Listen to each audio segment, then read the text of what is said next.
she asked me one of the most offensive questions you can ask a person of color in the United States of America.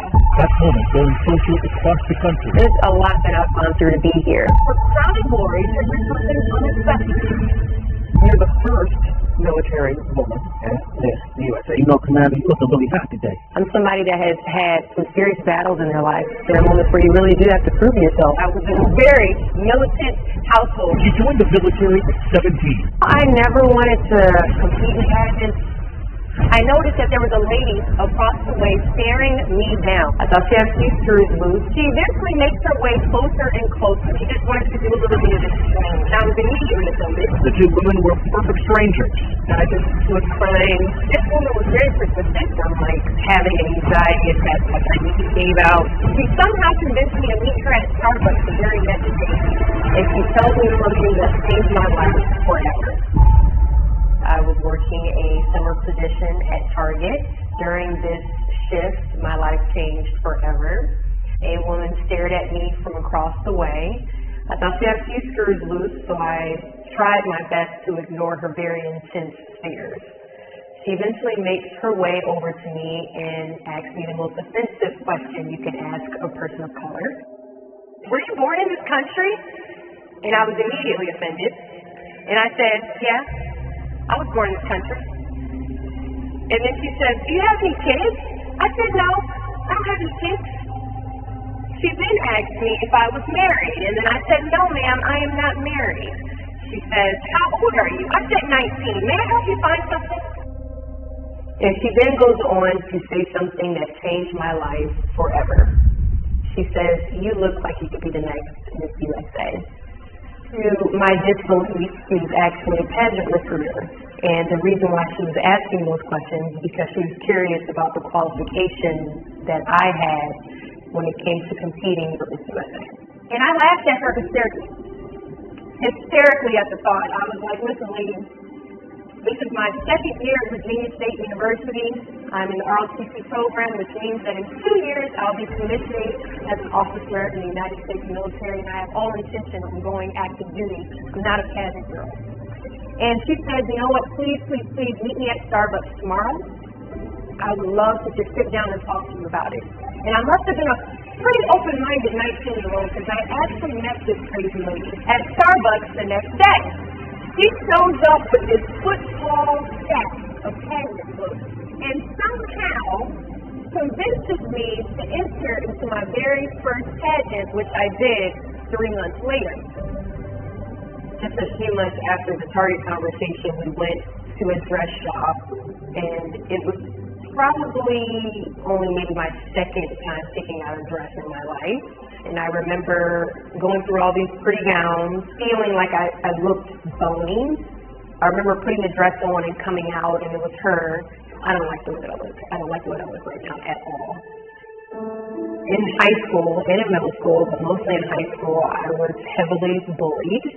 I had this one bully. She'd be the person I would do everything I could to avoid, because in the hallways, she would bully me ruthlessly. She would say, skinny, orangutan, because my arms are long. She would just say, look at how big your feet are. And I would honestly say she's probably one of the bigger contributors to why my self-esteem growing up was very low.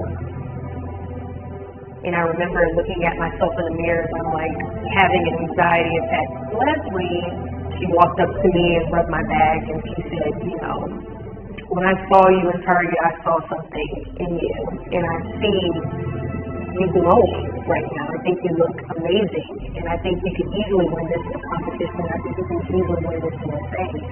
You just have to believe in yourself, because it's not you that hurt us. So, 3 months later, I compete in my first test, and I lose. I go back the second year, compete in the state pageant. I lose. Go back the third year, compete in the state pageant, and lose. Go back the fourth year, compete in the same pageant, and lose. I go back the fifth year, y'all. Compete in the state pageant and lose. But guess what? I go back to 6th year. Guess what happens? I lose. It was actually my dad. My dad that told me, you have to stop this. It's not that I don't think that you can. I just don't know if they will give me this crown that I was prepared to quit. I called that woman on the phone and said, you told me I could be the next Miss USA. I've been at this for 6 years, and this is failing epically. She says, Deshauna, keep trying. Keep trying. I have a good feeling. I said, your good feeling is garbage. I've been at this a long time. She said, keep going. I said, okay. And I was going to message her, telling her that I had a pageant in 2 months and that I wanted her to come. I was competing for Miss USA. And when I went to her page on Facebook, there were just all these RIPs going up and down her timeline. And all the RIPs were from like 3 or 4 months prior, so I never got to say goodbye. You know, didn't get to go to her funeral or anything like that. I didn't know he was her friend. When she passed away, no one told me because no one knew that we were friends. And I just felt really bad.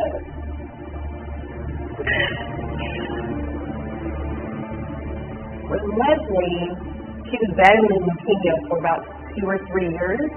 I would message her and send her the dates for my pageant. Say, hey, you know, I would love for you to come out. She'd say, I'm so sorry I can't make it. I just always assumed she was going to be okay. It was very tough competing that December, and I spent that entire 2 weeks remembering Leslie wanted to prove her right, that what she saw and who she saw in Target was actually someone that could be Miss USA. When the competition happened, I called my mom. She said, I'm watching you, Leslie's watching you, everybody's watching you. I had an immediate anxiety attack, crying, and I just said, I don't want to go out there, I'm terrified, because you could hear the people, thousands of people, this T-Mobile Arena in Las Vegas, and it's huge. I remember just looking at myself in the mirror and saying, if not you, then who? I looked around and I just saw all these amazing women that are more than capable of being the USA. And just kept telling myself, it's not you, then who? It's not you, then who? And then it got down to myself and Miss Hawaii USA. We held hands and I said, thank you God for first runner-up. This has just been such an awesome experience. Because I just knew I was going to lose against her.